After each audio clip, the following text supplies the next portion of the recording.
அனைவருக்கு வணக்கம். நீ நான் காதல் பிரமோ அபி கூட ராகவ் கொஞ்சம் க்ளோஸாக இருக்க ஆரம்பிக்கிறாங்க. ஆனால் அபி வந்து ராகவை விட்டு விலகியே இருப்பாங்க. அது ரொம்பவே கஷ்டமாக இருக்குது. எப்போவுமே என் கூட க்ளோஸாக தானே இருப்பேன், இப்போ என்ன நீ என்னை விட்டு விலகி போகிறேன்றாங்க. இங்கே பாருங்கள், எனக்கு இருக்க பிடிக்கல, அதனால் விலகி இருக்கேன்றாங்க. நான் என்ன தப்பு பண்ணிட்டேன் அப்போ, எதுக்காக நீ இப்படியெல்லாம் பண்ணிட்டு இருக்கேன்னு. இங்கே பாருங்கள், என்னைக்காக இருந்தாலும் நான் உங்களை விட்டு போகிறதா சரியா, அதனால நான் உங்கள் கூட இருந்தால் என்ன, இல்லைன்னா என்னன்றாங்க. இருந்தாலே அதே தான், இல்லைனாலையும் அதே தான்றாங்க. அதனால நான் தனியாக இருக்கவே பழகிக்கிறேன்றாங்க. உங்கள் கூட இருந்து தேவையில்லாத கஷ்டம் எதுக்கு சொல்லுங்கன்றாங்க. ஒரு நாளைக்கு நல்லா பேசுறீங்க, அடுத்த நாள் வந்து உங்களுடைய முகத்தை காமிக்க ஆரம்பிச்சிடுறீங்க. அதெல்லாம் பார்க்குற சக்தி எனக்கு இல்லைன்றாங்க.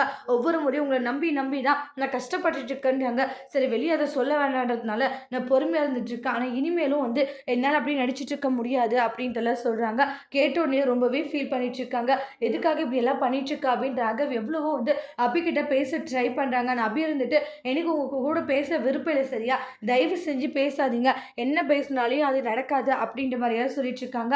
அப்போ அபியை அவாய்ட் பண்ணிட்டு இருக்கிறது ராகவுக்கு ரொம்பவே கஷ்டமா இருக்கு. அபியை இந்த அளவுக்கு அவாய்ட் பண்ணுறான்ட்டு பயங்கர ஃபீலிங்ல இருக்காங்க. அதோட இந்த ப்ரோமோவை முடிச்சிருக்காங்க. இனி வரக்கூடிய எபிசோட்ல என்ன மாதிரி ஒரு டோஸ்ட் வரப்போகுதுன்ட்டு வெயிட் பண்ணி பார்க்கல. இந்த வீடியோ பிடிச்சிருந்தா லைக் பண்ணுங்க, கமெண்ட் பண்ணுங்க, ஷேர் பண்ணுங்க. மறக்காத நம்ம சேனலை சப்ஸ்கிரைபர் பண்ணிக்கோங்க. Thank you friends.